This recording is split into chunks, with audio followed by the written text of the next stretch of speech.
Tema 8 peristiwa alam, subtema 2 kemarau, pembelajaran 6. Pada musim kemarau, setiap hari cuaca cerah. Udara terasa panas dan hujan tidak turun.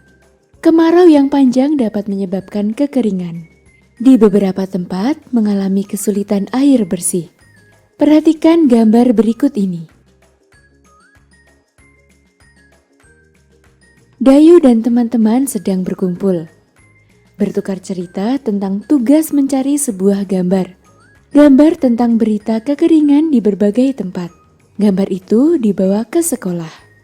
Gambar itu akan ditunjukkan kepada teman. Dayu menunjukkan gambar yang dibawanya. Dayu meminta teman untuk mengamati gambarnya. Perhatikan percakapan berikut ini. Apa yang kamu lihat dari gambarku, Lani? Menurutmu, mengapa mereka harus antri? Itu gambar orang sedang antri mengambil air karena kekeringan. Sumber air bersih hanya satu. Apa kalimat ajakan yang cocok untuk gambar itu? Saya tahu. Ayo Bapak dan Ibu silahkan antri dengan tertib. Kalau menurut Lani bagaimana? Mari menghemat air agar tidak kekeringan. Betul, Lani. Ayo, kita bermain peran sesuai gambar tadi. Kemudian, Dayu dan teman-teman bermain peran. Mereka bermain peran tentang gambar yang dibawa Dayu. Dayu dan teman-teman lalu berdiskusi. Peran apa yang akan dimainkan? Ada yang berperan sebagai penduduk yang mengantri air, ada yang berperan sebagai petugas pengatur antrian. Setelah bermain peran, Dayu dan teman-teman lelah. Mereka beristirahat. Mereka berkumpul di halaman sekolah. Mereka duduk di bawah pohon. Mereka menikmati cuaca yang cerah pada musim kemarau. Perhatikan percakapan Dayu dan teman-teman berikut ini. Lelah juga setelah bermain peran, tapi menyenangkan.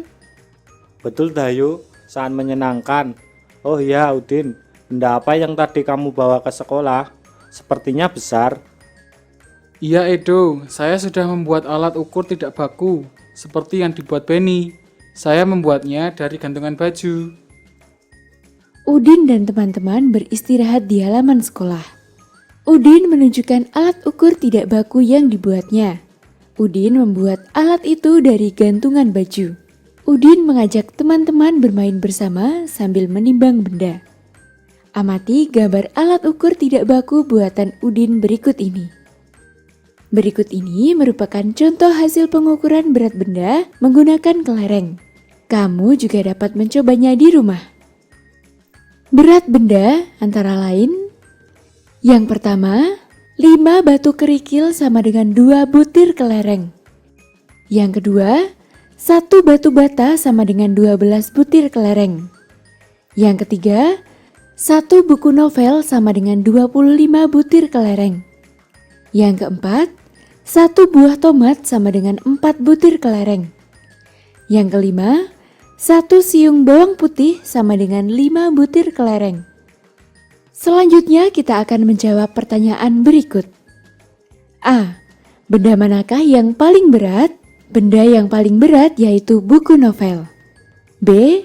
Benda manakah yang paling ringan? Benda yang paling ringan yaitu batu kerikil. C. Urutkan benda pada tabel di atas.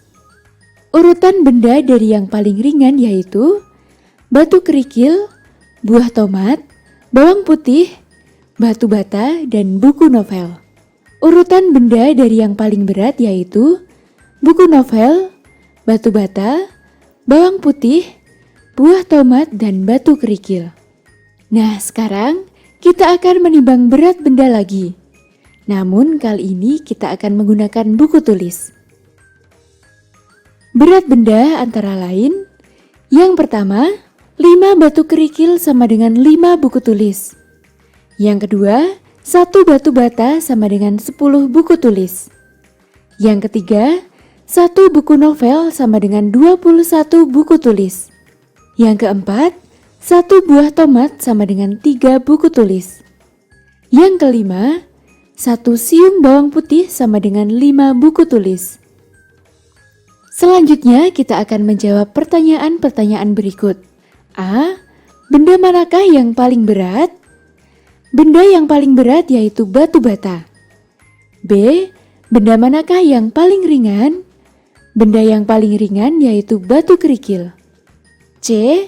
Urutkan benda pada tabel nomor 2. Urutan benda dari yang paling ringan yaitu batu kerikil, buku novel, buah tomat, siung bawang putih, dan batu bata. Urutan benda dari yang paling berat yaitu batu bata, siung bawang putih, buah tomat, buku novel, dan batu kerikil. D. Bandingkan hasil timbangan berat benda di nomor 1 dan nomor 2. Mengapa hasilnya berbeda? Karena jenis benda yang ditimbang berbeda, sehingga hasilnya pun berbeda. Waktu istirahat telah selesai. Edo dan teman-teman kembali ke kelas.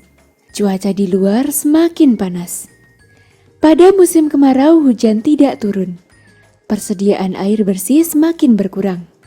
Edo dan teman-teman sedang berdiskusi. Mereka berdiskusi tentang penggunaan air bersih di sekolah. Ketersediaan air di bumi menjadi tanggung jawab manusia.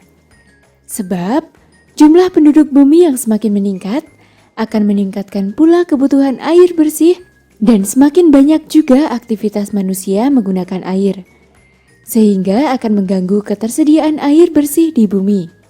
Cara untuk menjaga ketersediaan air bersih di bumi dapat dimulai dari diri sendiri, seperti tidak membuang-buang air saat mandi, tidak membuang sampah sembarangan, terutama dibuang di sumber air, dan melakukan penanaman kembali pepohonan atau tanaman.